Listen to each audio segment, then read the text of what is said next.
আমরা এখন বর্তমান এমন একটা জেনারেশনে বিলং করছি যেখানে আপনার চোখের সামনে কোনো কিছু অনৈতিক হইলেও আপনি সেটার প্রতিবাদ করতে পারবেন না। প্রতিবাদ করলে যে অন্যায় করেছে বা যারা অন্যায় করেছে তাদের হয়ে সাফাই গাওয়ার জন্য 101 জন রেডি, অথচ আপনি যে প্রতিবাদ করলেন সেইটার সাথে আপনার পাশে দাঁড়ানোর জন্য কেউ থাকবে না। এখন আমি আপনাদেরকে বলি, কালকে হাসাইগাড়ি ভিলের একটা ভিডিও আমি পোস্ট করেছিলাম ওয়াটার বেলুনের, যেটাতে দুইটা আপু ছিল। আমি যতক্ষণ ছিলাম সেইখানে আমি দুইটা আপুকে দেখছিলাম, তারা একটু হেলদি ছিল। তারা ওই জাম্পের ওই বেলুনটার ভিতরে ওঠার পরে ব্যালেন্স থাকবে না, এটা অবভিয়াসলি। তো তারা তাদের ব্যালেন্সটা রাখতে পারে নাই, উল্টে পাল্টে যাচ্ছিল, তাদের কাপড়ের সাথে সাথে উল্টে পাল্টে যাচ্ছিল, যেটা আমি মেয়ে হিসেবে আমার খুবই খারাপ লেগেছে। ওখানে আরেকটা বাচ্চা উঠেছিল, আমি সেই ভিডিওটা নিয়েছিলাম, যে বাচ্চা খেলতেছে সেই ভিডিওটা নিয়ে আমি ক্লিয়ার করে বলেছিলাম যে এখানে আমি যাদের দেখে খারাপ লাগছে ওই ভিডিওটা অ্যাড করি নাই, আমি জাস্ট বাচ্চাদের ভিডিও অ্যাড করেছি যে বাচ্চারা খেলতেছে, এটা ঠিক আছে, একটা মজা লাগে, পানির উপরে মজা করতেছে। বা অনেকে এখন বলবে যে শখের বয়স হয় না, রাইট, ঠিক আছে, বাট ওইটার ভিতরে ওঠার পরে যে নিজেরা ব্যালেন্স রাখতে পারছেন না, নিজেদের কাপড় চোপড় উল্টে যাচ্ছে, সো এইটা কি খারাপ লাগার না? আর এইখানে তো দুই একজন মানুষ নেই, হাজার হাজার মানুষ হাসাইগাড়ি বিলে প্রতিদিন যায়। আর আমরা গেছিলাম শনিবারের দিনে, সো সেই দিন কি পরিমাণ মানুষ হয় আপনারা যারা হাসাইগাড়ি বিলে যান সবাই জানেন।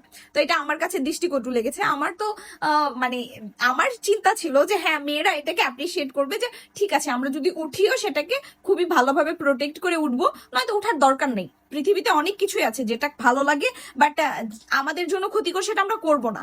আমি একটা মেয়ে হয়ে যদি আরেকটা মেয়েকে নিয়ে ছেলেরা হাসতেছে মজা নিচ্ছে দেখেও প্রতিবাদ না করতে পারি, তাহলে আমি কি বলবো ভাই, কোন সমাজে বিলং করি? ছেলেরাই অ্যাপ্রিসিয়েট করতেছে, ছেলেরাই বলতেছে যে হ্যাঁ আপু এটা ঠিক বলছেন, এটা খুবই বাজে দেখায়, আপুদের উচিত এটা না করা। অথচ যে বেলুনের মালিক সেও কিন্তু কিছু বলে নাই। বেলুনের মালিক কিন্তু হলো শুভ ভাইয়া, আমাদের লাইভ ওকে যে শোরুমটা আছে ওনার অনার ওইখানে বেলুনটা ইয়ে করছে। অথচ চামচা যারা আছে তাদের কথা শুনলে আপনার গা থেকে মানে পুরো শরীর পা থেকে মাথা পর্যন্ত জ্বলে যাবে। তাদের কথা, ও কারো ভালো কেউ দেখতে পারে না, জলে আপনি উঠতে পারেন নাই, সিরিয়ালে দাঁড়াইছিলেন সেই জন্য। আরে ভাই, আমার যদি উঠার ইচ্ছা করে, আল্লাহ আমাকে সেই সামর্থ্য দিছে, ওইরকম 2-4টা ওয়াটার বেলুন কিনে আমি উঠতে পারবো, ওখানে উঠতে হবে এমন কোনো মানে নেই। কথা হলো আমার কাছে খারাপ লাগছে, কারণ আপুরা অনেক বেশি হেলদি ছিল, যার কারণে খুবই বাজে দেখতে লাগতেছিল। আর আমি যদি ওখানে 10 মিনিট দাঁড়িয়ে থেকে দুইটা আপুকে এইভাবে দেখতে পারি, আর সারাদিন কত আপুগুলা উঠে, কত রকম কত কিছু হয় ইনসিডেন্ট, এইগুলোর জন্য আমি জাস্ট প্রতিবাদ করছি।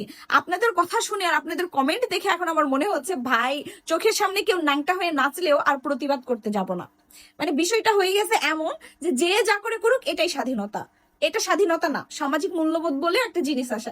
আমিও যদি খারাপ কিছু করি আপনারা বলতে পারেন, আমি সেটা থেকে শিক্ষা নিব যে হ্যাঁ আপু আপনি রন্না ছাড়া এই ভিডিও কেন করছেন, আপু আপনার এই ভিডিওতে সমস্যা ছিল, গালি কেন দিচ্ছেন, এইরকম বিভিন্ন প্রবলেম থাকতে পারে, আমরা কেউ ভুলে উঠতে না। কিন্তু কেউ যদি ভুল ধরে দেয় সেটাকে বোঝার ক্ষমতা আমাদের থাকতে হবে যে হ্যাঁ এটা তো আসলে ভালো না খারাপ দেখি। আর যারা ওয়াটার বেলুনটা চালাচ্ছেন সেই ম্যানেজার চামচাকে বলতেছি, শুভ ভাইয়া তো প্রতিবাদ করতে পারবে না, কারণ তিনি একজন শিক্ষিত মানুষ, সে নিশ্চয়ই আমার বিষয়টা বুঝবে আমি কেন করেছি।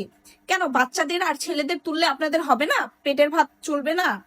ওইখানে হাজার হাজার মানুষ, বড় আপুদের উঠাইলে সে একটা প্রোটেক্ট ভাবে আপনারা উঠান, রন্না কেন আপনারা রাখবেন? রন্না তো মেয়েরা এমনিই পরে থাকে, সেই রুন্নাগুলো ঠিক থাকতেছে না বিধাই তো আমি ভিডিওটা করছি। আপনারা তাহলে একটা বড় রেইনকোটের মতো একটা কাপড় তৈরি করে রাখেন, সেটা পরে মেয়েরা উঠবে। আপনারা সুব্যবস্থা রাখবেন না, আর এটা আমাদের নওগাঁ শহর, আমরা প্রতিবাদও করতে পারবো না, এটা ঢাকা না, এইটা গ্রামের মধ্যে, হাসাইগাড়ি বিল একটা গ্রামের মধ্যে। ওইখানে যারা সাইটে দাঁড়ায় ছিল সেই ছেলেগুলা যে কি রকম বাজে কমেন্ট করছিল, মুরব্বী মানুষ পর্যন্ত, আপনারা যদি ওই কথাগুলো শুনতেন আপুরা, তাহলে আর এই বাজে কমেন্টগুলো আমাকে করতে পারতেন না, যে আপনার কি, তাদের ইচ্ছা হয়েছে তারা উঠছে, আপনি কেন তাদের ভিডিও ছাড়ছেন। আমি তো ছাড়িই নাই, আমার ফোনে এখনো ভিডিও আছে স্টিল, আমি ছাড়িই নাই, কারণ আমি একটা মেয়ের ইজ্জত নিয়ে আসলে খারাপ কিছু করতে পারি না। সেখানে তাদের বডি খুব ভালোভাবে বোঝা যাচ্ছে, আমি তো এটা চাইলেও ছাড়তে পারবো না। কিন্তু আপনাদের সেই হুঁশটা নাই যে আসলে পুরা কথাটা শুনে তারপর জাজ করব।